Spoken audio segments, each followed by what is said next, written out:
Perseverando na fé em Cristo é o tema da lição de número 13, a última do trimestre, pastor Edovilson. Pai do Senhor. Graças a Deus que tem dado vitória para nós, né, pastor? Através da Escola Bíblica Dominical, a sua graça e a sua misericórdia nos alcança. Estamos aqui encerrando esse primeiro trimestre. Foi uma bênção com certeza, e vamos em frente em nome de Jesus, né? Muito bem, a paz do Senhor a cada um de vocês, irmãos e irmãs, alunos ou professores da Escola Bíblica Dominical. Para nós uma satisfação especial, grande, podermos estar aqui para fazermos o encerramento desse trimestre, estudando a última lição, não é? Em defesa da fé cristã, combatendo as antigas heresias que se apresentam com nova aparência. É o estudo que nós fizemos durante todo este primeiro trimestre para nós, uma satisfação muito especial. Deixa eu dizer aqui, meus irmãos, para vocês, nós temos disponibilizado, a partir da lição de número 4 deste trimestre, comentários adicionais que você pode fazer download, e o link para download está na descrição do vídeo. Você acesse a descrição do vídeo aí. O primeiro link que está ali é o download da lição, com comentários, com estudos adicionais. Este material relacionado aqui à Escola Bíblica Dominical, você tem acesso gratuito, tá joia? É só fazer download ali, está à disposição de qualquer pessoa. Se você desejar ter acesso aos slides que nós utilizamos aqui nesta aula, você pode solicitar também gratuitamente. Só que aí você precisa informar no comentário aqui da aula o seu número de WhatsApp, porque nós vamos aí adicionar você em uma lista de transmissão que a gente tem, para que você receba semanalmente, sempre de forma antecipada, não é? O comentário da lição da semana seguinte. Então, esse é o procedimento, este trabalho aqui nós estamos oferecendo, né, aos irmãos gratuitamente, tanto o conteúdo da lição com os estudos adicionais que você faz download aí na descrição do vídeo, como também os slides que você pode solicitar informando o seu número de WhatsApp para a lista de transmissão, tá joia? Só para informar, porque nós temos irmãos que escrevem lá no comentário assim, eu quero o slide, mas não fornece o número. Aí a gente pede para a pessoa fornecer o número e a pessoa não responde, a gente não tem condições de descobrir, não é? O número de telefone de vocês para poder colocar o WhatsApp na lista de transmissão, tá certo? Mas o material é fornecido gratuitamente, não tem cobrança recorrente, não tem cobrança adicional, não tem cobrança posterior.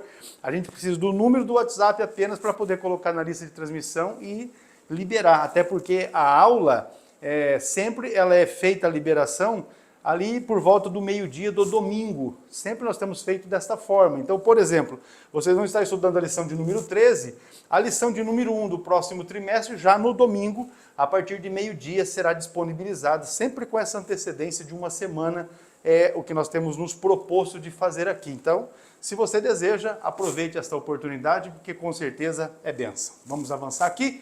Sem mais delongas, o texto áureo da lição está na segunda epístola de Pedro, não é? Capítulo 1, versículo 19, e ele diz assim, e temos muito firme a palavra dos profetas, a qual bem fazeis em estar atentos, como a luz que alumia um lugar escuro, até que o dia esclareça, e a estrela da alva apareça em vosso coração. Esse é o texto áureo que está na segunda epístola que Pedro escreveu. Agora, a verdade prática da lição diz o seguinte, a Bíblia Sagrada é o único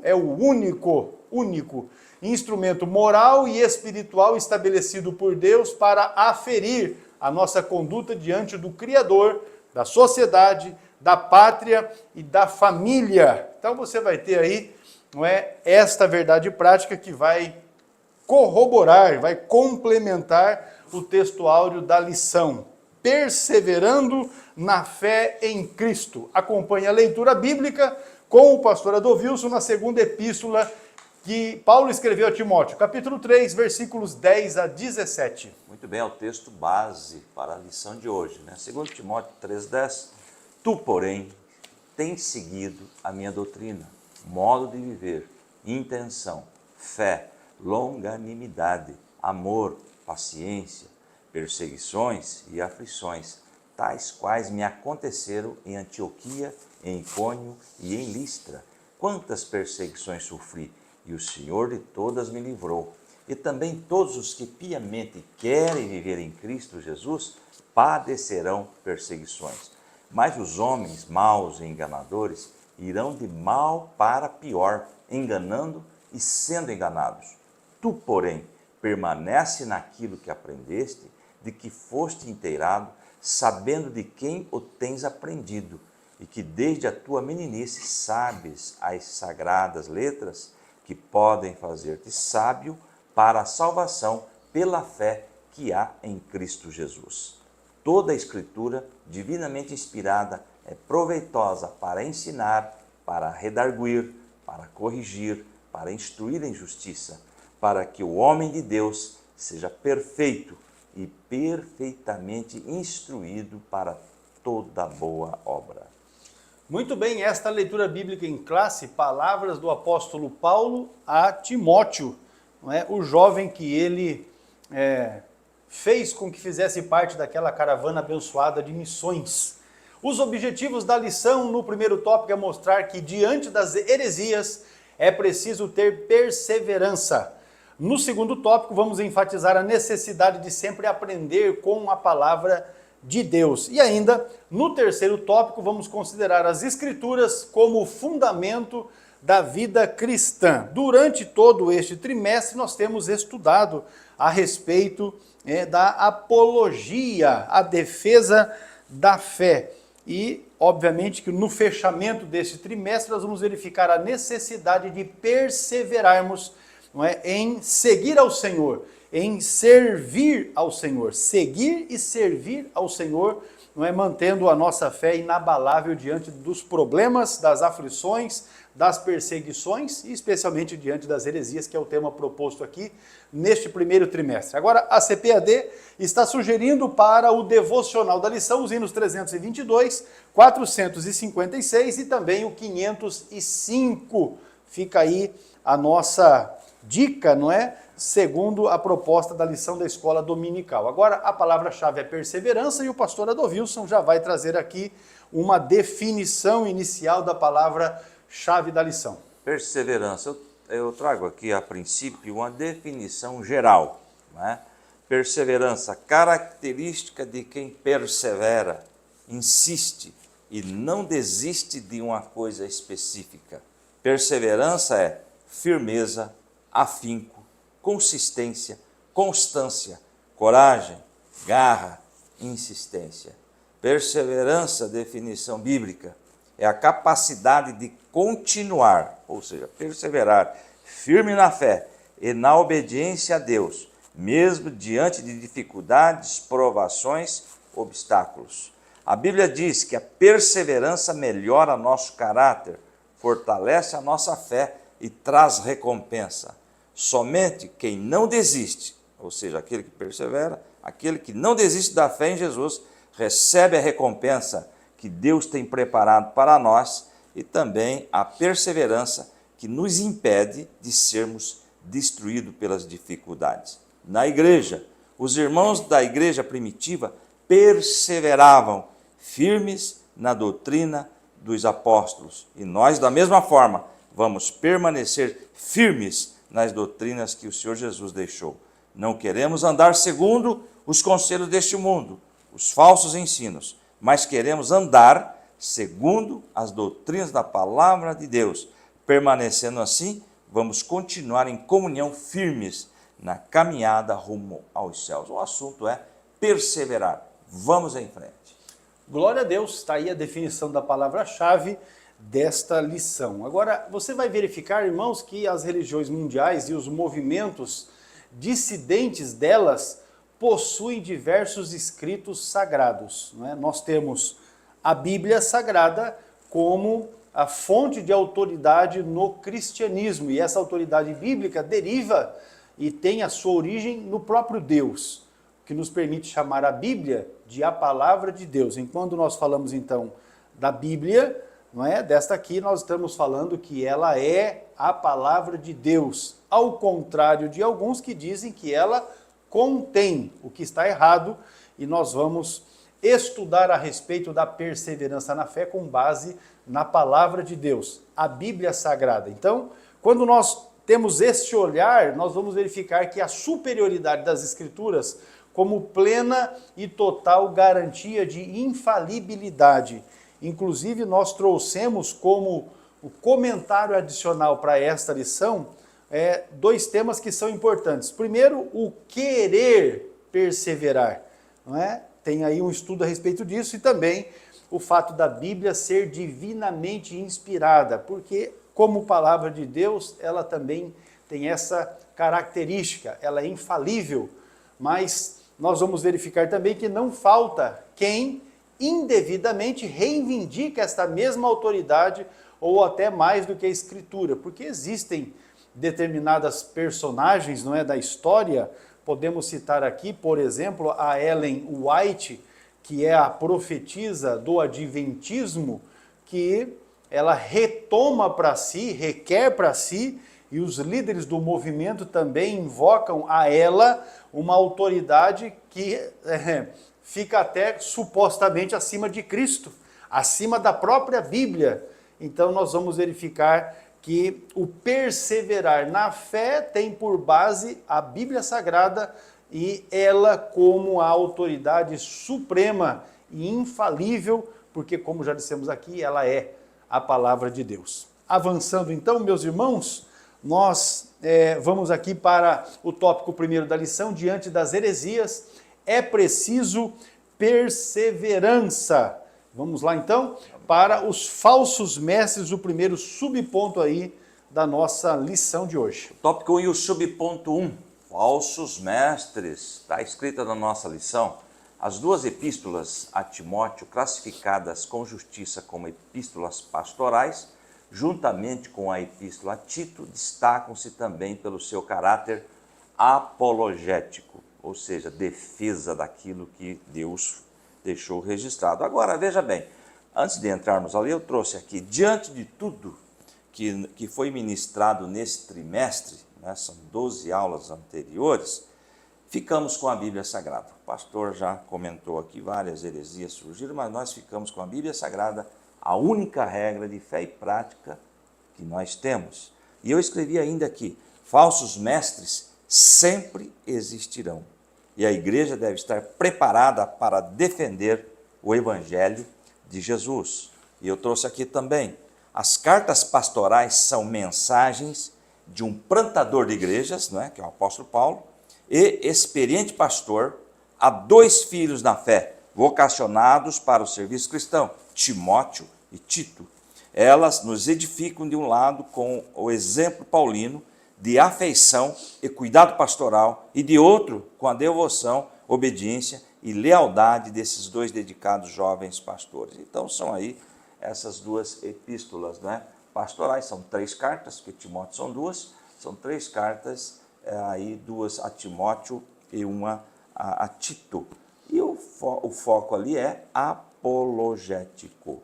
Agora veja bem, continuando nossa lição, são refutações às heresias. Eu marquei aqui, ó, refutar, combater com argumento, contestar, negar ou rebater. Pastor Hércules, senhoras e senhores, a única maneira de refutar as heresias é conhecendo a palavra de Deus. Por isso que nós estamos aqui dioturnamente, não é? Trabalhando em cima desses assuntos que a escola dominical ela propõe, e também através dos cursos teológicos. Então nós temos que conhecer a verdade para combater as mentiras, não é mesmo? E temos aí, são refutações às heresias contra as fábulas ou as genealogias intermináveis. 1 Timóteo 4:1, na Nova Versão Internacional, escrevi aqui, e que deixe de dar atenção a mitos e genealogias intermináveis que causam controvérsias em vez de promoverem a obra de Deus, que é pela fé. Ou seja, surgirão muitas coisas aí, muitas fábulas, né? Muitas ideias criadas por homens sem um embasamento bíblico. Então deixaremos isso de lado e ficaremos com a palavra de Deus. E também temos aí um texto, 1 Timóteo 4:7, rejeite, ó a orientação, rejeite, Timóteo, porém as fábulas profanas de velhas e exercite-se na piedade. Ou seja, deixa de lado isso, fica com aquilo que você aprendeu. Ou seja, é o título da lição, persevere naquilo que você ouviu. E também temos aí o Tito 3:9, evite, porém, controvérsias tolas, genealogias, discussões e contendas a respeito da lei, porque essas coisas são inúteis e sem valor. Veja bem que o conselho, pastor, dado a Timóteo, é direcionado também a esse jovem aí, o nosso querido Tito, né? E temos também aí, colocando, ainda voltando aqui para a lição, e a expressão falsamente chamada ciência, 1 Timóteo 6:20. Timóteo, guarde o que lhe foi confiado, o que você aprendeu através do que eu ensinei. Evite as conversas inúteis e profanas e as ideias contraditórias do que é falsamente chamada de conhecimento. E eu trouxe um adendo sobre este versículo. Os falsos mestres se gabavam de sua ciência e conhecimento, mas não era o verdadeiro sólido espiritual, não era um conhecimento experimental do Evangelho, não era o excelente conhecimento de Cristo, que tem a vida eterna conectada a Ele. Era meramente um conceito especulativo, era ocioso, vazio e inútil. E eu trouxe aqui o adendo ainda, segundo os gnósticos, acreditavam que possuíam um conhecimento elevado da verdade superior. Por isso que ele fala aí, falsamente chamado de ciência. Em muitos momentos, quando Paulo escreve as suas epístolas, ele está combatendo uma heresia que surgia na época. Então nós temos que entender essas colocações também, tá certo? Nós temos um outro texto aí que diz lá, falsamente chamada ciência, 1 Timóteo 6:20, lemos, sem dúvida, é um combate ao pensamento gnóstico que começou a surgir e chegou ao ápice no século II. Né? Irineu de Leão, 135 a 204, combateu o tal sistema em sua obra contra as heresias. Então nós vamos ver o comentário aqui ainda neste assunto dos falsos mestres. Olha, veja bem, o apóstolo Paulo está combatendo dois principais grupos heréticos em sua geração. É interessante, pastor, que vamos perceber isto quando estudamos sistematicamente a palavra do Senhor. Eu sempre falo para os alunos, para entendermos um profeta, os profetas maiores e menores, para entendermos as epístolas, os evangelhos, nós temos que entender o contexto em que foi escrito, o que estava acontecendo, qual era as heresias que operavam na época, que estavam disseminando falsidade.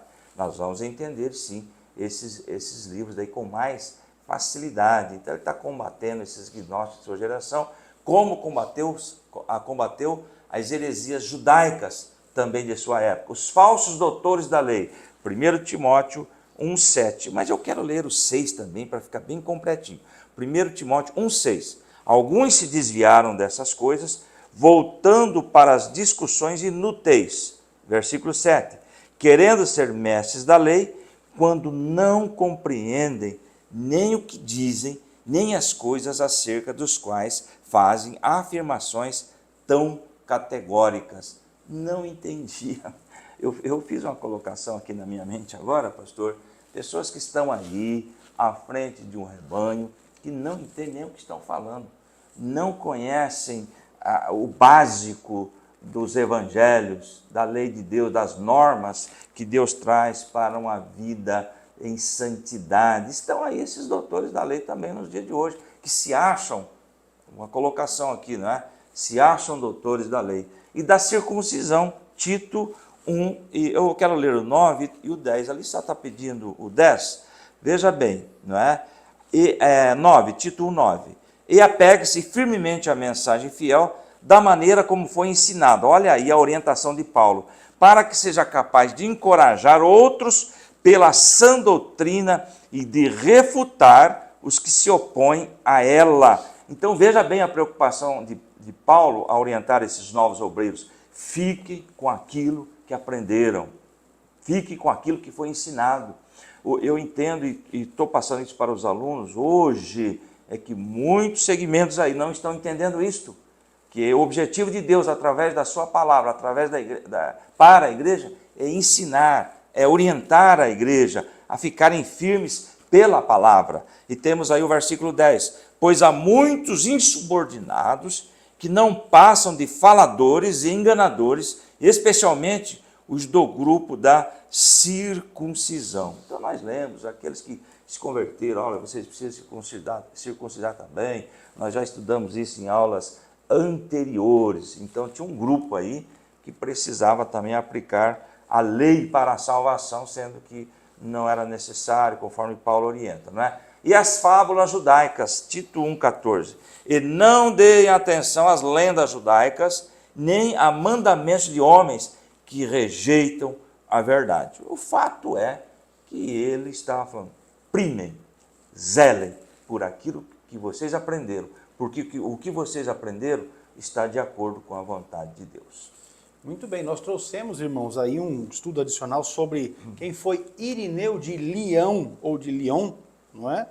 Porque é um termo grego, e também um material adicional sobre circuncisão, para que aqueles que são novos na fé possam já formular aí na sua mente ter essas ideias, né, esses ensinamentos a respeito desses assuntos.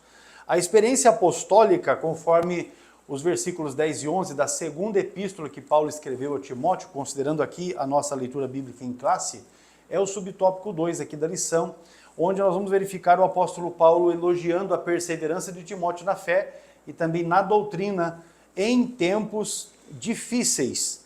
Porque, de fato, meus irmãos, os dias em que Timóteo viveu não foram uns dias muito fáceis para o evangelho, muito menos para a pregação do evangelho, mas não foi impossível de se fazer a obra, tanto que ela foi feita. Fato é que, conforme nós já dissemos aqui, quem quer fazer, faz, e quem não quer, arruma desculpa, não é? Timóteo capítulo 3, a segunda epístola, versículo 10, diz assim, tu, porém, tens seguido a minha doutrina, modo de viver, intenção, fé, longanimidade, amor e paciência. Paulo está se colocando aqui como um exemplo para os fiéis, não é? Exemplo, modelo para os fiéis. Não é aquela história assim, não olhem para mim, olhem para Jesus. Ele está dizendo, não, olhem para mim e vivam como eu vivo. Se você ler o texto da segunda epístola do apóstolo Paulo aos Filipenses, eu não vou ler aqui para que você pesquise. Leia lá o capítulo 4, versículos 8, 9 e 10, que você vai ter ali um exemplo do que é esse negócio. Olhe para mim, viva como eu vivo, faça o que eu faço, porque se você fizer assim, Deus vai te abençoar. Agora os hipócritas de hoje em dia colocam fardos pesados sobre as costas dos outros para que eles carreguem, e aí eles próprios dizem assim, não olhe para mim, porque eu sou fraco, eu sou falho, eu sou um miserável. Essa é a verdade, não é? Essa é a verdade. Tem que se colocar como exemplo aos fiéis, senão é melhor negar a fé, porque é ser bandido, não é? Pastor, vamos lá. O senhor falou aí, e na nova versão internacional, o senhor falou aí para mim, olha aqui, ó, 2 Timóteo 3,10, na NVI. Vocês têm seguido de perto meu ensino, minha conduta, meu propósito, minha fé, minha paciência, meu amor e minha perseverança. Ficou bem claro. Ele como... Vamos lá para Filipenses 4:8 então, vamos lá. Quanto ao mais, irmãos, tudo que é verdadeiro, tudo que é honesto, tudo que é justo, tudo que é puro, tudo que é amável, tudo que é de boa fama, se há alguma virtude, se há algum louvor, nisso pensai. Agora o 9. O que também aprendestes, e recebestes, e ouvistes, e vistes em mim, isso fazei, e o Deus de paz será convosco. Paulo está dizendo o quê? Pode fazer, do jeito que eu faço, do jeito que vocês vejam aí que eu pratico a minha vida, pode fazer desse jeito, porque desta forma o Deus de paz estará com vocês. As perseguições que Paulo se refere na verdade, uma referência à experiência da primeira viagem missionária que ele fez com Barnabé. Certamente que Timóteo, que não fez parte desta primeira viagem missionária, porque ele só foi agregado, não é, ao grupo missionário do apóstolo Paulo a partir da segunda viagem, mas no compartilhar das dificuldades da obra de Deus, Timóteo tomou conhecimento e agora Paulo está dizendo para ele, não é, que de fato as perseguições que ele sofreu, veja só o texto, a segunda epístola de Paulo a Timóteo 3, eu li o 10, agora o 11. Perseguições e aflições tais quais me aconteceram em Antioquia, em Icônio e em Listra. Quantas perseguições sofri e o Senhor de todas me livrou. Então, estas perseguições são as perseguições que, inclusive os locais que ele cita aí, são os locais da primeira viagem missionária. Agora, é fato, conforme disse, que Timóteo não fez parte dessa, porque ele esteve, não é, com Paulo a partir da segunda viagem missionária, e isso nós podemos ler em Atos, capítulo 16, os versículos 1 a 3, porque diz assim, ó, e chegou a Derbe e Listra, e eis que estava ali um certo discípulo por nome Timóteo, o moço, filho de uma judia que era crente, mas de pai grego, pai era pagão, do qual davam bom testemunho os irmãos que estavam em Listra e em Icônio. Paulo quis que este, no caso Timóteo, fosse com ele, e tomando-o, o circuncidou, por causa dos judeus que estavam naqueles lugares, porque todos sabiam que seu pai era grego. Então, o Timóteo se juntou à caravana missionária de Paulo a partir da segunda viagem missionária. Nós vamos verificar então que essa junção, não é? Esse acréscimo de Timóteo a esse grupo missionário, ele se deu exatamente após as perseguições que Paulo está se referindo aqui em 3:10 da segunda epístola a Timóteo. Nesta época, o Timóteo não fazia parte da caravana. Deve ter sido testemunha ocular de algumas dessas perseguições, pois vivia na região e a sua mãe era crente, sem dúvida, membro da igreja. É fato, meus irmãos, que Timóteo, depois que passou a ter essa experiência com Paulo, passou a andar com Paulo, porque o fato é que quando você anda com gente boa, o normal é que você também se torne uma pessoa melhor, não é?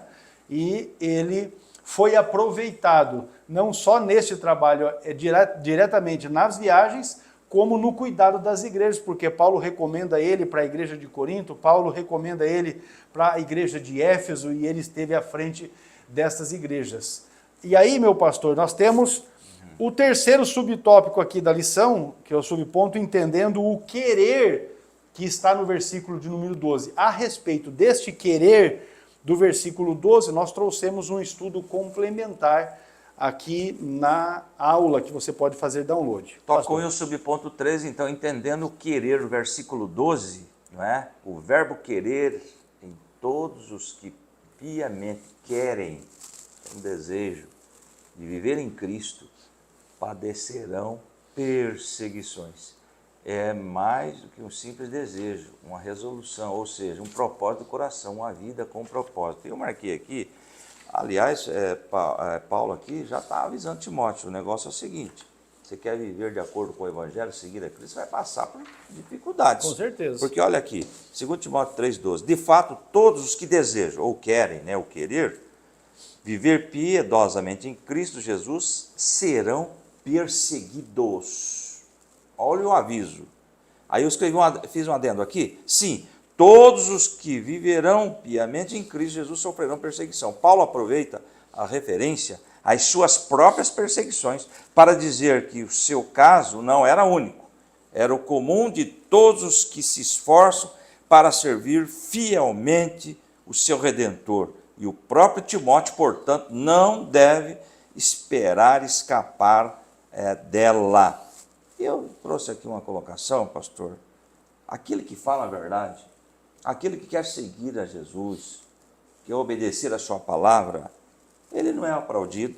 Aliás, nós vemos na Bíblia aí, no Antigo Testamento, os profetas, eles não eram aplaudidos, ovacionados. Eram maltratados. Olha, chegou ali o profeta Daniel, olha, chegou ali Isaías. Não é isso. Aquele que quer viver segundo a palavra de Deus e falar aquilo que Deus quer que realmente fale, ele é perseguido. E eu escrevi, ninguém foi aplaudido na Bíblia por falar a verdade. Ninguém foi ovacionado na Bíblia por transmitir a palavra de Deus sem mistura, na íntegra. Por exemplo, né, a vitória é sua, as portas vão se abrir, a sua vitória acaba de chegar. Então são chavões que estão sendo usados aí continuamente, embora nós creiamos que servimos a um Deus que abre portas, um Deus de vitória. Sim, mas o que está ocorrendo? Constantemente nós estamos ouvindo, a vitória é tua. Primeira coisa, tem que se consertar. As pessoas vivendo tudo torto. Exatamente. Primeira coisa, tem que se consertar diante de Deus. Então nós vemos aí que quem quer pregar a palavra de Deus na íntegra vai sofrer perseguição. E Paulo, olha, aconteceu comigo e vai acontecer com você. Tá? E continuando aqui na nossa lição, sofrer pela causa do evangelho é motivo para glorificar a Deus, porque sobre vós repousa o Espírito da glória de Deus. 1 Pedro 4 e o 14. Eu quero ler o 13 também. Olha o 13, 4, 13. Alegrem-se à medida que participarem dos sofrimentos de Cristo, para que também, quando a sua glória for revelada, vocês exultem com grande alegria. E o 14 que está na lição. Se vocês são insultados por causa do nome de Cristo, felizes são vocês, pois o Espírito da glória, o Espírito de Deus, repousa sobre vocês. E eu trouxe aqui esta lição, 2 Coríntios 12, 10, na Almeida Revista e Atualizada. Pelo que sinto prazer nas fraquezas. Olha o que ele está dizendo, o apóstolo Paulo. Sinto prazer nas fraquezas, nas injúrias, nas necessidades, nas perseguições, nas angústias, por amor de Cristo. Aí eu escrevi aqui um adendo sobre isso. Tenho prazer, expressão forte em grego, estou bem contente. O apóstolo Paulo se alegrava no sofrimento, pois o considerava como uma participação no sofrimento de Cristo. Ele viu os sofrimentos como uma forma de promover o evangelho. E eu escrevi aqui, ele sabia que por meio dos sofrimentos, o poder de Cristo estava trabalhando. Então é impressionante o que o apóstolo Paulo sofreu. É só nós lermos lá, 2 Coríntios capítulo 11, 23 a seguir, o que ele passou, né? Ali uma derrocada da teologia da prosperidade. Segundo a teologia da prosperidade, tem que estar tudo bem, tudo tranquilo, financeiramente bem. Então o apóstolo Paulo, em 2 Coríntios, capítulo 11, 23 a seguir, ele estava desviado. Porque o sofrimento que ele teve, a angústia que ele passou... Alguém olha aquele ali e vai falar, porque obreiro fracassado. Exato. Deus não está com ele. Então, não estamos aqui fazendo apologia ao sofrimento, pelo amor de Deus. Nenhum. Então, nós estamos fazendo esta colocação aí, irmãos, que é impressionante o que ele sofreu por amor ao Evangelho. Agora, eu trouxe aqui ainda 2 Coríntios 12, 10. Pois quando sou fraco, é que sou forte. Quando Paulo confiou plenamente em Cristo, se esvaziando orgulho a ideia de ser autônomo, ele ganhou força bem maior. Cristo vivendo em Paulo era infinitamente mais forte do que Paulo sozinho. Então, queridos, é sofrimento. Aquele que prega o Evangelho na íntegra, ele vai passar por perseguições. Agora, se for só bênção, que tem pastores por aí, pregadores, é só vitória. Vamos trazer aquele irmão lá que o povo vai rodar e vai rodopiar, porque é só vitória. Mas conserto nada. A pessoa continua em pecado, continua aí uma vida fora dos padrões bíblicos. E aí, todo mundo quer ouvir, não é? É isso que Deus espera de cada um de nós na atualidade, não é?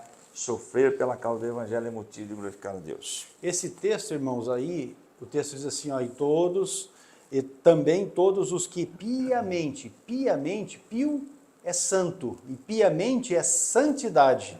Todos que querem viver em santidade, eles padecerão perseguições.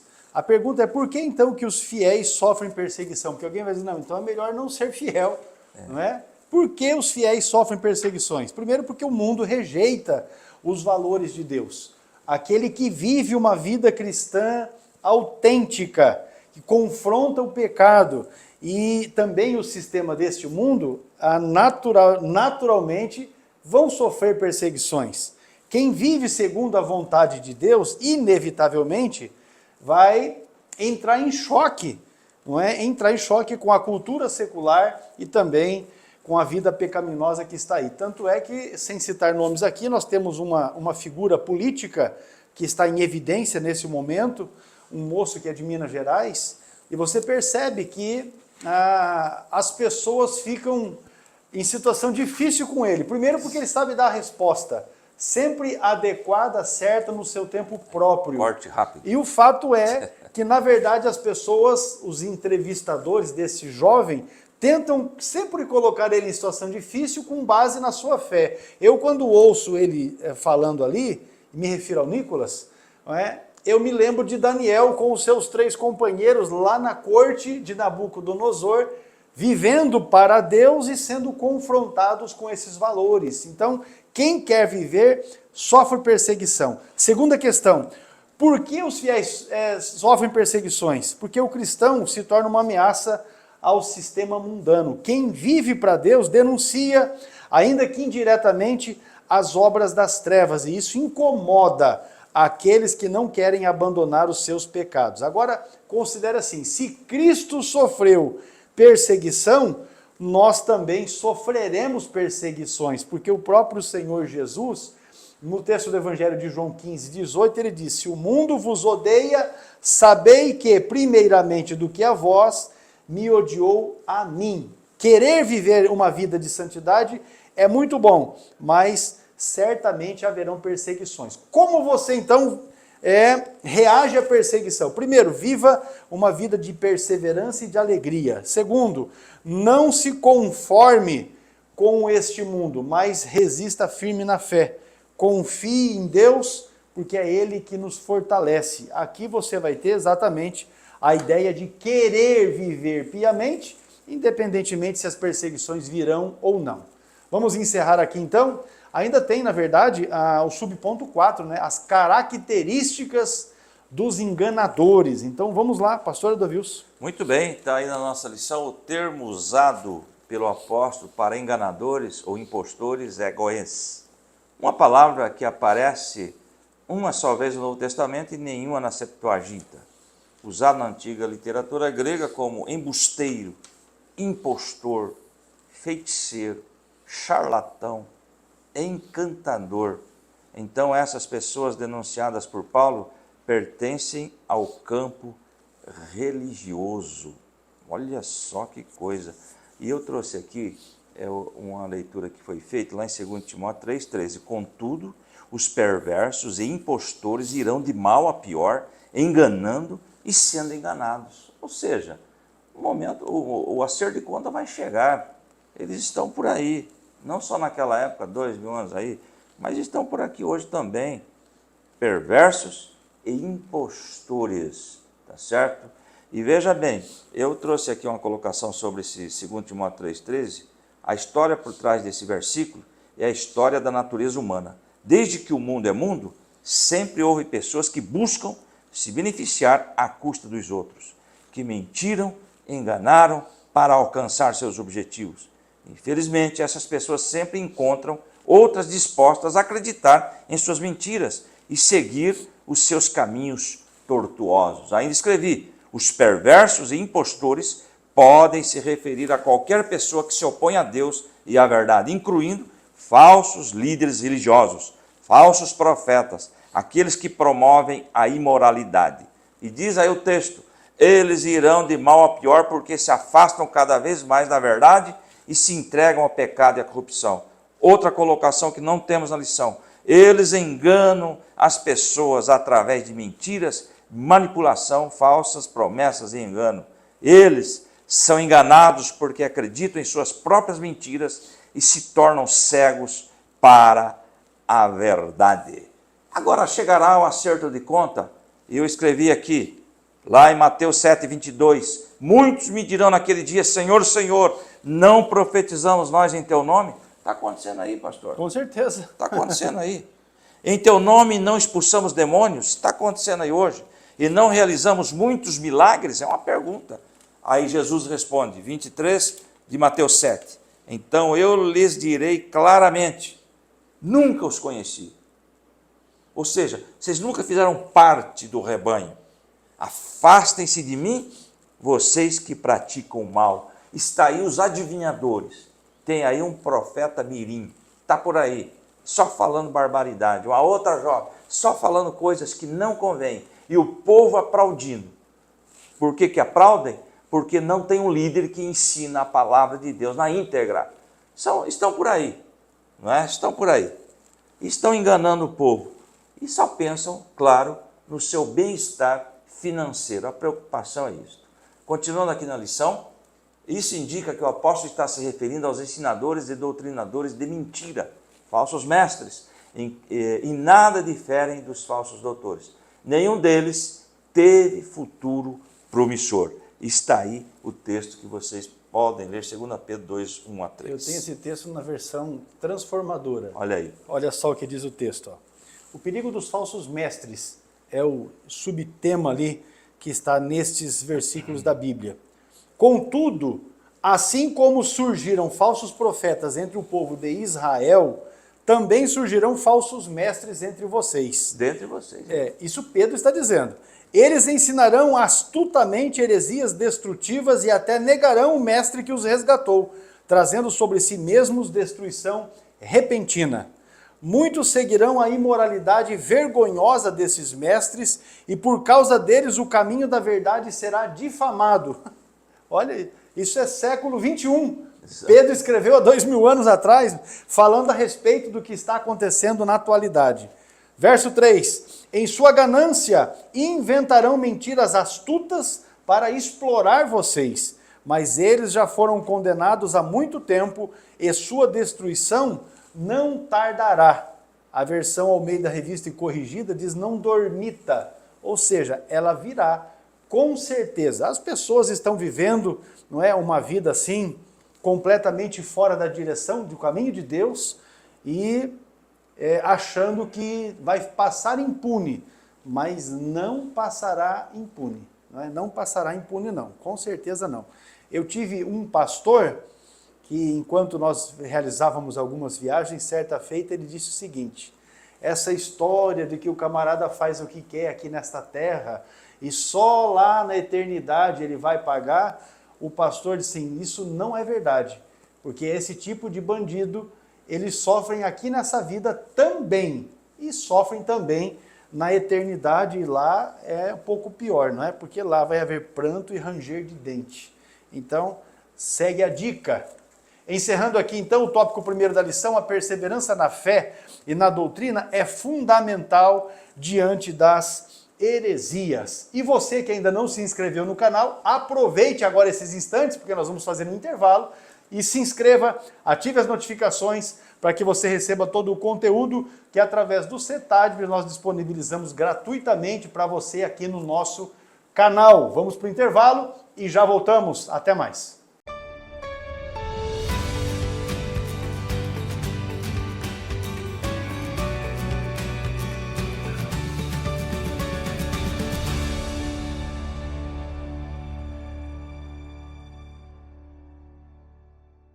Olá, paz do Senhor, eu sou o pastor Hércules Carvalho Denobe, diretor do CETADB, o Centro Educacional Teológico das Assembleias de Deus no Brasil, e eu vim aqui trazer para ti uma informação. Os irmãos entram em contato conosco e perguntam, pastor, como eu faço para iniciar a minha formação teológica através do CETADB? Isso é muito fácil, eu quero dizer que você precisa rapidamente iniciar o seu curso teológico através do CETADB, porque com isso você vai enriquecer o seu conhecimento. Você vai potencializar o seu aprendizado bíblico e teológico através dos 17 módulos que compõem a grade curricular do nosso curso. Isso quer dizer que, ao concluir os 17 livros que você estará estudando através do CETADB, você receberá um certificado reconhecido pela CGADB, a Convenção Geral das Assembleias de Deus no Brasil, com 1.020 horas aula de carga horária. Olha que bênção! Aquilo que você vai adquirir através do estudo sistemático dos módulos que nós oferecemos e também da assistência às videoaulas que são disponibilizadas para a sua formação teológica e educacional. Vem conosco aprender a palavra de Deus.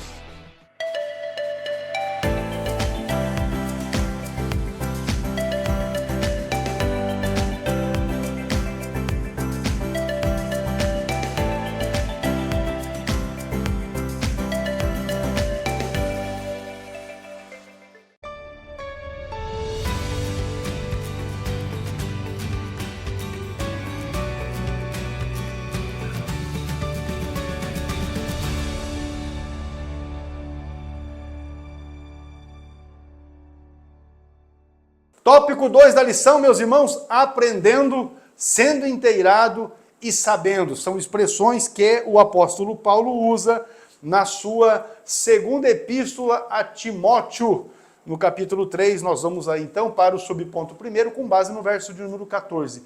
De quem Timóteo aprendeu as sagradas letras? É o tópico 2, o subponto 1, você que está com a sua lição, não é? Agora, o contexto de 2 Timóteo 3, 10 a 17 foi os 8 versículos que nós lemos aqui na leitura bíblica em classe, mostra que a fonte de autoridade do aprendizado de Timóteo são as sagradas letras, as escrituras sagradas que são inspiradas por Deus. Tem aí um interessante, melhor dizendo, o foco no versículo 14. Interessante que no versículo 14 o apóstolo emprega o pronome relativo de quem, em sabendo de quem o tens aprendido, no plural, que é tinon, literalmente, dos quais. Isto permite as seguintes traduções. Você sabe quem foram os seus mestres na fé cristã, na nova tradução na linguagem de hoje, pois conhece aqueles, não é, de quem aprendeu, na nova versão transformadora, e confiar naqueles que você aprendeu, na nova Bíblia Viva, né? É o Isso LBV. aí. Então, queridos, temos essas colocações. É bom que sempre o professor, o aluno, procure algumas traduções que dá aí uma esclarecida, né? Mas eu quero fazer uma menção do versículo 14 de 2 Timóteo 3,14. Quanto a você, porém, permaneça nas coisas que aprendeu e das quais tem convicção, pois você sabe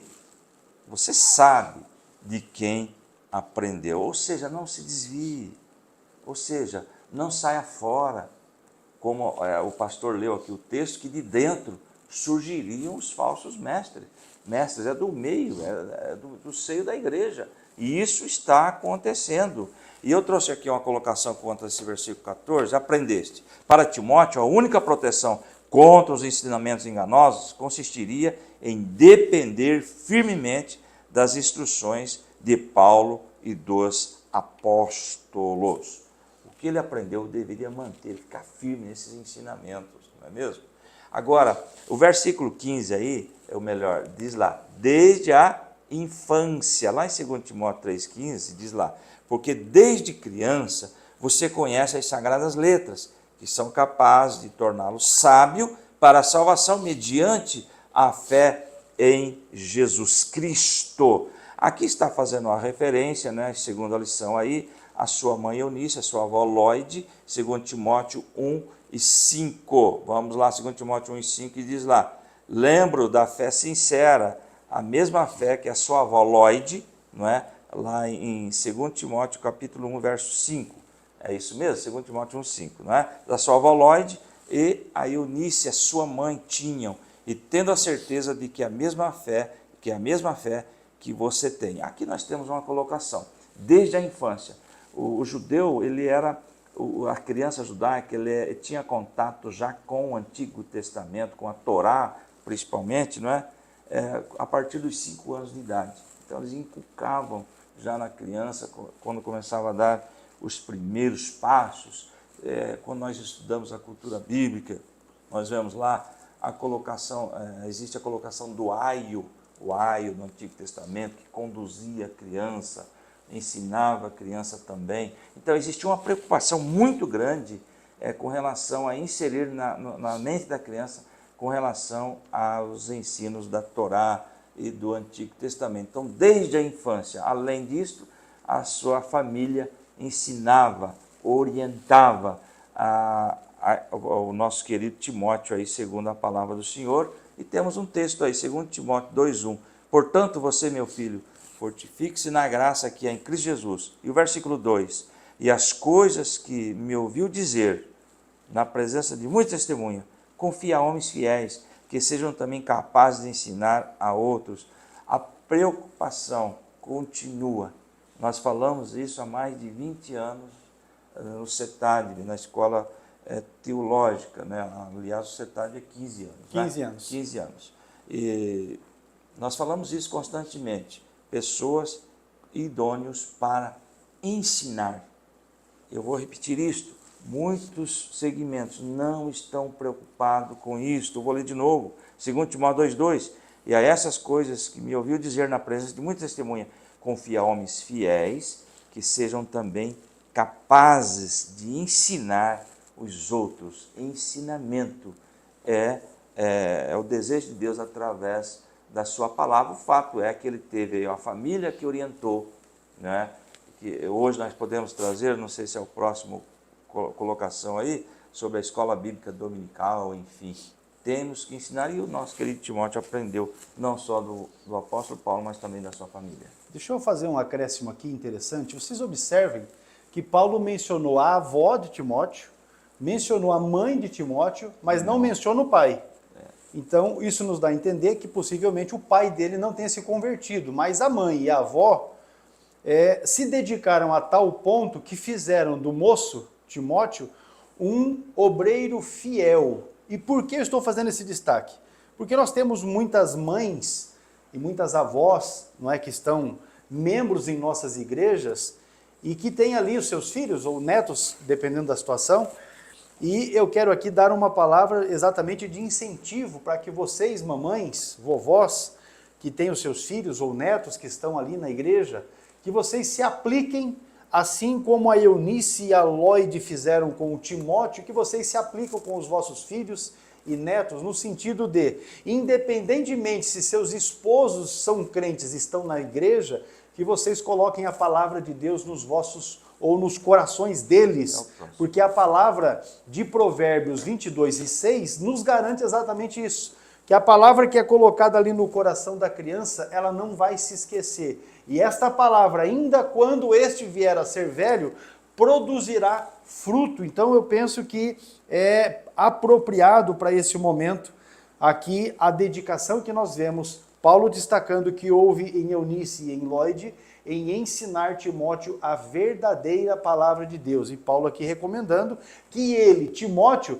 permaneça firme naquilo que ele aprendeu, primeiramente dessas duas senhoras, não é? A sua mãe e a sua avó. O texto da segunda epístola aí, no versículo 15, trata exatamente disso, permanecendo firme nas sagradas letras. O texto diz, e que desde a tua meninice sabe as sagradas letras, que podem fazer-te sábio para a salvação pela fé que há em Cristo Jesus. Timóteo, ele está sendo exortado pelo apóstolo Paulo a permanecer firme naquilo que aprendeu, naquilo que ele acredita, ou no que foi inteirado. A palavra inteirado, que está aí em 3,15 da segunda epístola a Timóteo, que quer dizer assegurado, ou seja, naquilo em que você foi fundamentado, permanece nisso. E aí a lição destaca duas das principais razões. Primeiro, porque ele sabia de quem tinha aprendido, não é? Não foi de lobos cruéis ou de falsos mestres, mas das pessoas mais próximas e que estavam zelando pela sua saúde física e espiritual, não é? Esse é um dos motivos. E o segundo, porque são as sagradas letras, são os escritos sagrados, ou seja, a própria Bíblia, a palavra de Deus, conforme nós nos referimos na introdução desta lição de hoje. O que ele aprendeu da sua mãe e da sua avó era uma herança espiritual muito útil para o exercício do seu ministério sob a orientação paulina. O que Paulo fez? Pegou tudo aquilo que ele já havia aprendido da sua mãe e da sua avó e lapidou, fazendo de Timóteo um excelente obreiro, um obreiro fiel, não problemático como muitos que nós temos visto hoje em dia aí, né, em nossas igrejas. Aprendemos com isso a importância da educação nos caminhos do Senhor desde a infância no lar. E aí eu já referi o texto de Provérbios 22:6, ensina a criança no caminho que deve andar, porque quando for velho não se desviará dele. Mas nós temos o texto de Deuteronômio, capítulo de número 6, que fala sobre ensinar a criança.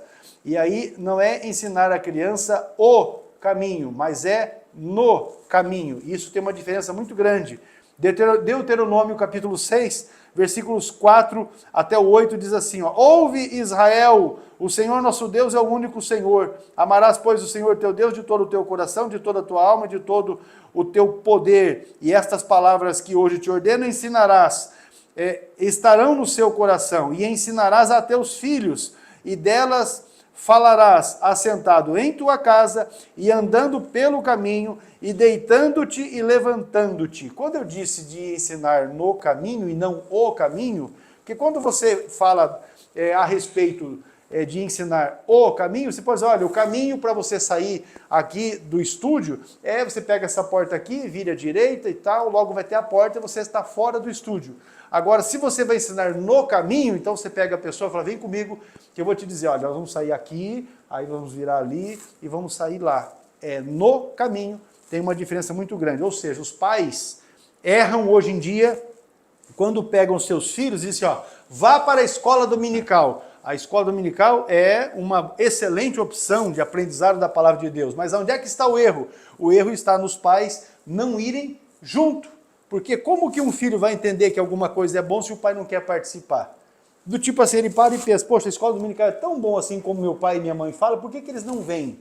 Então você ensine no caminho, é andando pelo caminho, conforme o texto aqui de Deuteronômio, capítulo 6, versículos, eu li do 4 a 8, não é? O texto diz assim, ó, também a atarás por sinal na tua mão e te serão por testeiras entre os teus olhos. Mas o versículo 7 diz, intimarás a teus filhos e delas falarás, assentado em tua casa e andando pelo caminho e deitando-te e levantando-te. Ou seja, o tempo todo que você tiver a oportunidade, você fale a palavra de Deus para o seu filho, para a sua filha, e isso vai produzir resultado. O ensino cristão deve começar em casa, no lar. Não é aquilo que nós temos acabado de dizer aqui, não é você pegar e falar, não, isso aí o sacerdote vai cuidar, o pastor vai cuidar, a tia lá da escola dominical vai cuidar, e os pais pouco fazem.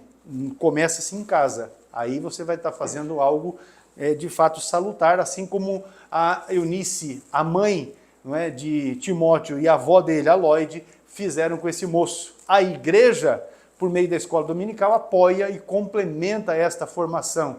Esse princípio, ele é valiosíssimo também para os nossos dias. O subponto 3, pastor Dovilson, fala da Bíblia que é divinamente inspirada. E a respeito deste assunto, nós trouxemos um material do módulo do curso do CETADB, né? Nós trouxemos a respeito disso, do livro de Teologia Sistemática 1, que é Bibliologia, um assunto complementar importantíssimo, são 8 páginas de informações a respeito da inspiração da Bíblia. E você não perca, não é, esse estudo que está disponível gratuitamente, você faz download aí no comentário, na verdade, na descrição deste vídeo. Pastor Edovilson. Tópico 2, o subponto 3, a Bíblia é divinamente inspirada. Está escrito que toda a Escritura é inspirada por Deus, lá em 2 Timóteo 13,16. Toda a Escritura é inspirada por Deus, é útil para o ensino, para a repreensão, para a correção e para a instrução em justiça. Eu quero fazer uma colocação, quando ele diz assim, toda a Escritura, apesar de Paulo se referir aqui especificamente ao Antigo Testamento, a sua declaração também é verdadeira quanto ao Novo.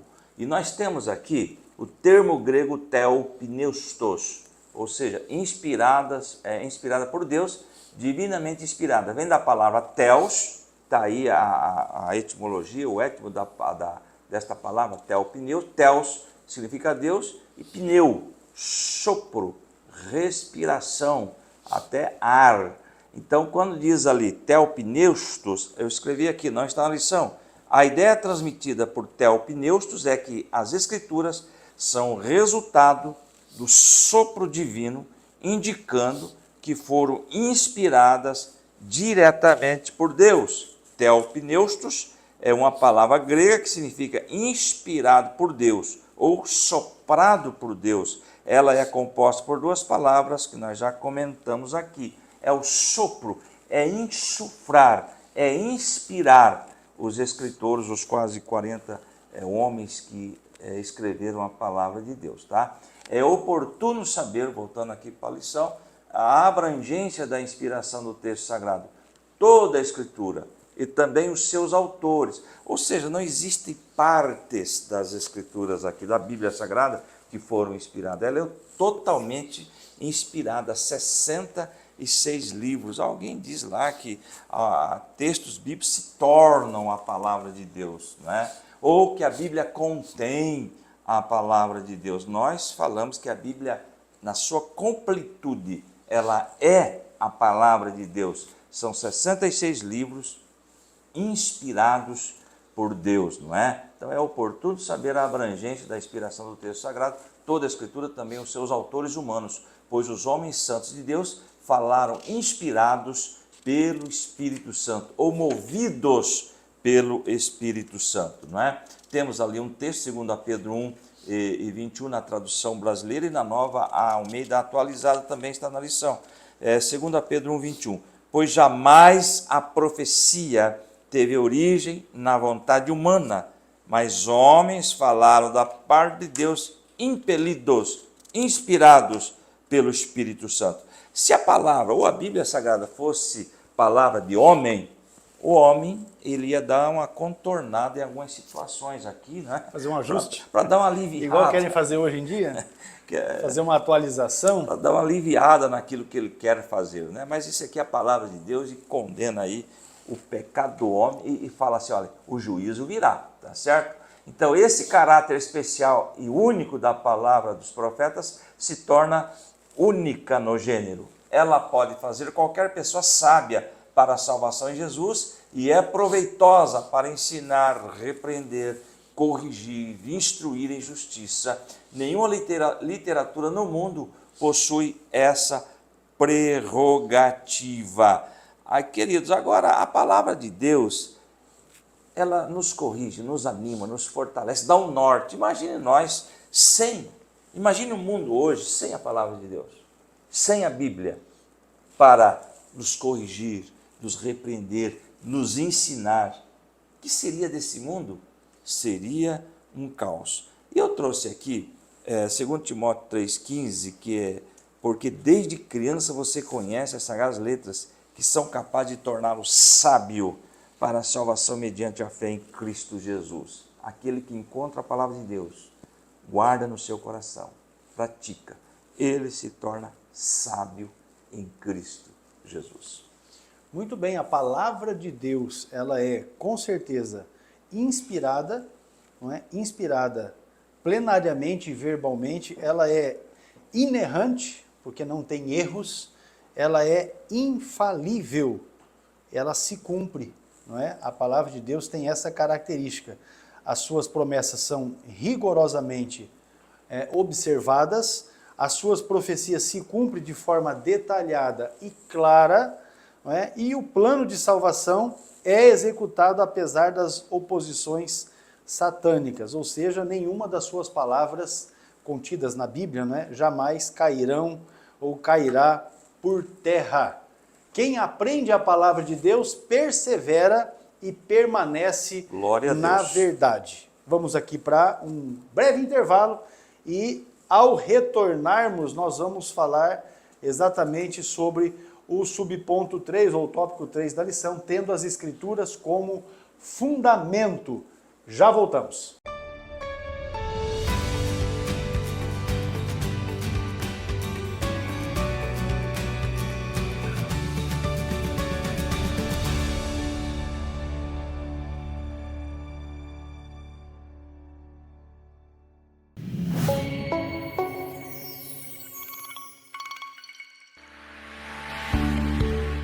Bem-vindos ao mundo do conhecimento e crescimento espiritual. Temos o prazer de oferecer uma ampla variedade de cursos destinados a fortalecer a sua fé, aprofundar o entendimento bíblico e equipar você para um ministério significativo. Nossos cursos são uma jornada de aprendizado e descoberta que transformará a sua vida e capacitará você para servir com excelência. O Superbox Aplicação Ministerial são 7 cursos para aqueles que desejam se aprofundar no estudo das Escrituras e aprimorar suas habilidades de pregação e ministério. Este box é a chave para desbloquear seu potencial como líder espiritual. Nossa missão é fornecer um aprendizado enriquecedor, onde a palavra de Deus é a base de cada lição. Junte-se a nós nesta jornada de crescimento espiritual e transformação pessoal. Este é o momento de se capacitar, crescer e impactar o mundo ao seu redor.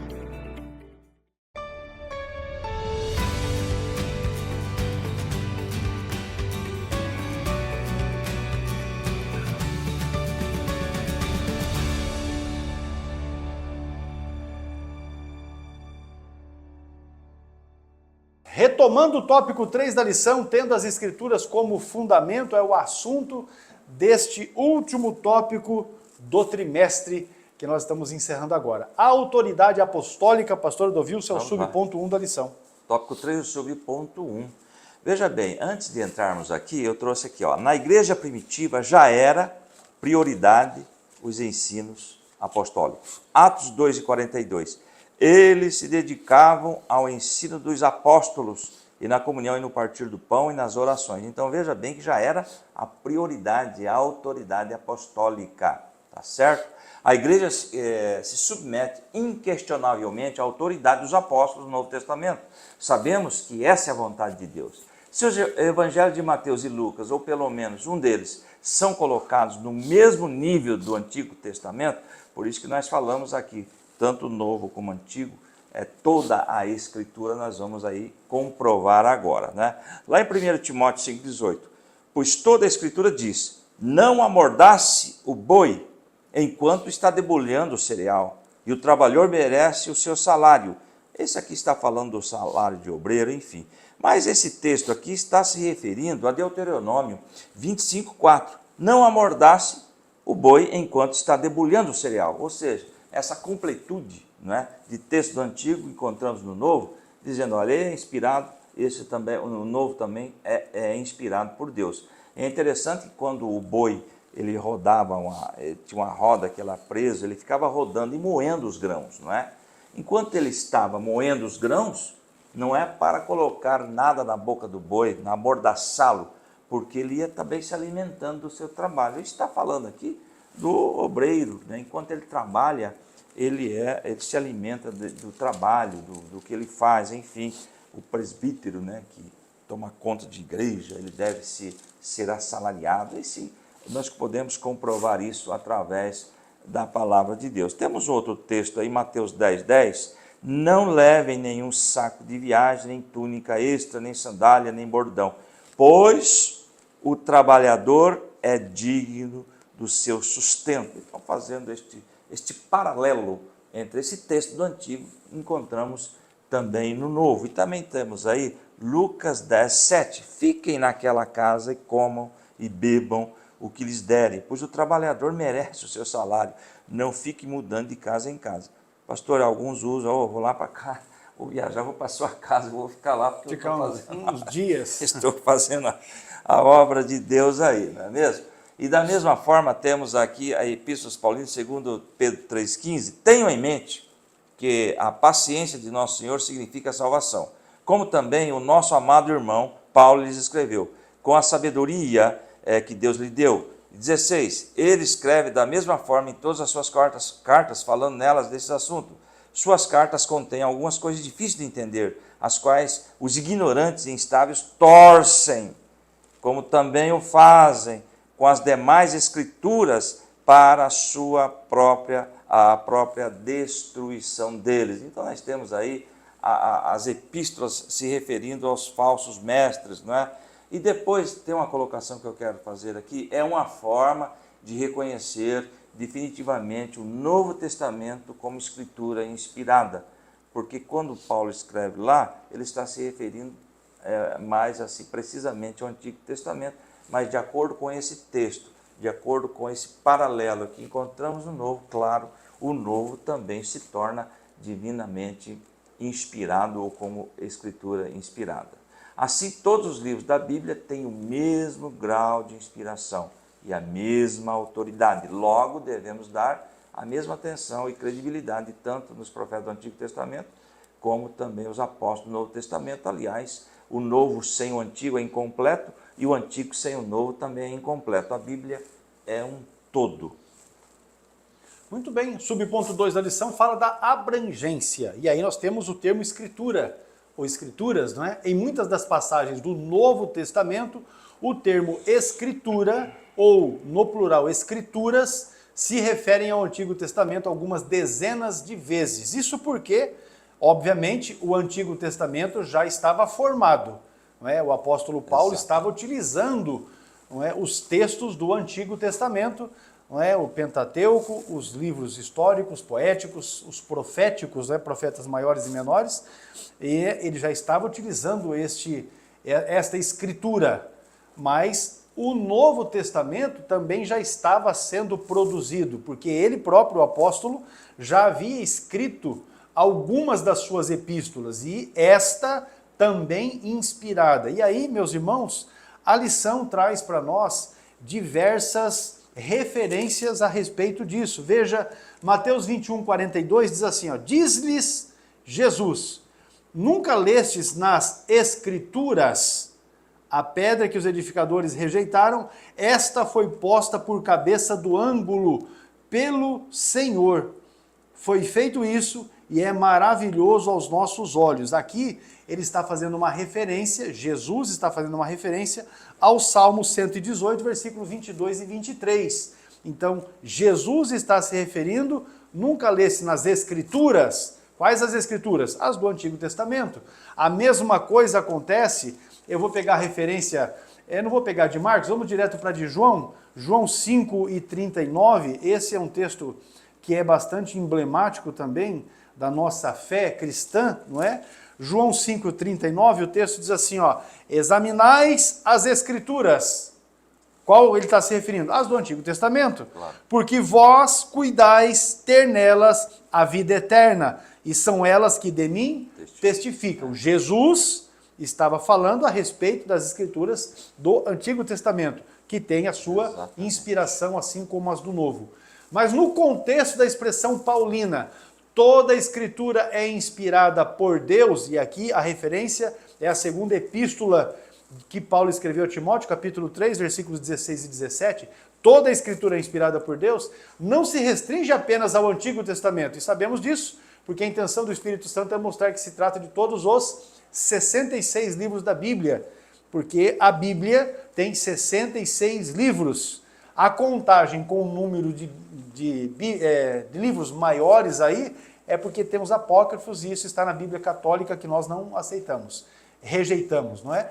O texto da segunda epístola de Pedro, capítulo 3 e versículo 2, diz assim, ó, para que vos lembreis das palavras que primeiramente foram ditas pelos santos profetas e do mandamento do Senhor e Salvador, mediante os vossos apóstolos. Ou seja, aqui está englobado, quando nós falamos primeiramente foram ditos pelos santos profetas o Antigo Testamento, do mandamento do Senhor, os evangelhos e também dos vossos apóstolos, as epístolas que nós temos aí. Ou seja, Pedro está deixando muito claro que a abrangência desta inspiração bíblica é tanto o Antigo quanto o Novo Testamento. Subponto 3, pastor Dovilson, o manual de Deus, versículos 16 a parte B e 17 da segunda epístola, capítulo 3, segunda epístola a Timóteo. Aleluia, essa questão das Escrituras, além de ser valiosa para os 4 propósitos pastorais, a Bíblia é proveitosa para ensinar, para redarguir, para corrigir, para instruir. Então, 4 propósitos aí encontramos, né?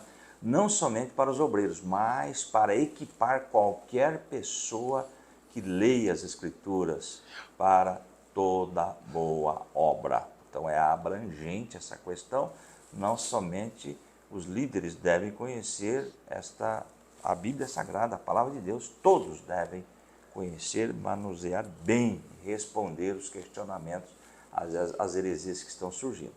Agora, estaríamos à deriva no mundo sem essas palavras. Foi o que eu disse aqui. Sem a palavra de Deus não teríamos um norte, né? Aí cada um teria sua... ia ser lá como a época dos juízes. Cada um fazia o que queria. O que dava nas ideias, né? O que achava certo. Mas graças a Deus temos a Bíblia para nortear a nossa vida espiritual, ética, enfim. Estaríamos à deriva no mundo sem essas palavras, pois elas nos levam à luz de Cristo. E temos aí o Salmo 119, 105. A tua palavra é lâmpada que ilumina os meus passos e luz que clareia o meu caminho. Eu trouxe um adendo aqui sobre este assunto, sobre este versículo. A luz da palavra de Deus é comparada à lâmpada para os pés. Quando andamos no escuro, precisamos de alguma luz para nos guiar. A palavra de Deus é o nosso norte, nos dando direção, nos ajudando a encontrar o nosso caminho. Quando estamos nos perdendo, ela nos mostra a direção correta para avançar. O versículo 105 nos lembra que, independente da situação em que nos encontramos, temos a luz da palavra de Deus para nos guiar. Muito bem, meus amados irmãos, toda a palavra de Deus é autoritativa, não é autoritária. Autoritativa porque é fonte de autoridade e regra fundamental para a nossa vida. Com isso encerramos o tópico 3º da lição e, concluindo a lição, dizemos que a Bíblia é um guia seguro para toda a humanidade e não somente para a igreja. Ela é a única revelação de Deus escrita para o ser humano. É a fonte de autoridade espiritual para aferir a nossa conduta diante de Deus, da sociedade e da família. Trata-se de uma orientação segura para a vida humana, a nação de Israel e a igreja, bem como as exortações para o mundo, incluindo o aspecto político, social e religioso das nações. Enfim, encontramos todas as respostas na Bíblia Sagrada. Glória a Deus. Com isso, meus amados irmãos, encerramos o primeiro trimestre de 2025. Queremos louvar a Deus pela sua vida, você que tem nos acompanhado, tem estado conosco em todas as aulas, em algumas das aulas, em algum momento das nossas aulas. Deus abençoe a sua vida, a sua família, o seu ministério. Se você não está inscrito no canal, você se inscreva, ative as notificações, porque nós já vamos iniciar o segundo trimestre de 2025. Já chegou aqui para nós a nova lição, olha só, e o verbo se fez carne. Será um estudo com base no evangelho escrito por João. O subtema diz Jesus sob o olhar do apóstolo do amor. Então, eu quero dizer aqui que você deve já se organizar rapidamente, solicitar as suas lições junto à loja da CPAD mais próxima aí da sua casa, da sua cidade, ou se não, acionar o site da CPAD, cpad.com.br, adquirir as suas lições e já estar se preparando para este segundo trimestre de 2025. Será com certeza uma grande bênção. Olha só, a lição de número 1, o verbo se tornou em carne. A lição 2, o novo nascimento. A lição 3, a verdadeira adoração. Lição 4, Jesus, o pão da vida. Lição 5, a verdade que liberta. A lição 6, o bom pastor e as suas ovelhas. A lição 7, eu sou a ressurreição e a vida. A lição 8, uma lição de humildade. A 9, o caminho, a verdade e a vida. A lição 10, a promessa do Espírito Santo. A lição 11, a intercessão de Jesus pelos discípulos. A lição 12, o julgamento, ou do julgamento, a ressurreição. E a lição 13, renovação da esperança. São os assuntos do segundo trimestre, revista escrita pelo pastor Elienay Cabral. Então, não perca, solicite aí a sua lição rapidamente. Você que é superintendente da Escola Bíblica Dominical na sua igreja, na sua congregação, se organize, faça os pedidos e vamos juntos crescer na graça e no conhecimento de nosso Senhor e Salvador Jesus Cristo. Pastor Edovilson. Muito bem, gratidão a Deus, né? Primeiramente, pastor, que nos deu condição de estarmos aqui, deu saúde, capacidade, né? E sem Ele, nada podemos fazer. Com certeza. E agradecemos pela vida dos nossos queridos professores e alunos da maior escola do mundo. E até a próxima, querendo Deus, e Ele quer. Em nome de Jesus, Deus abençoe a todos.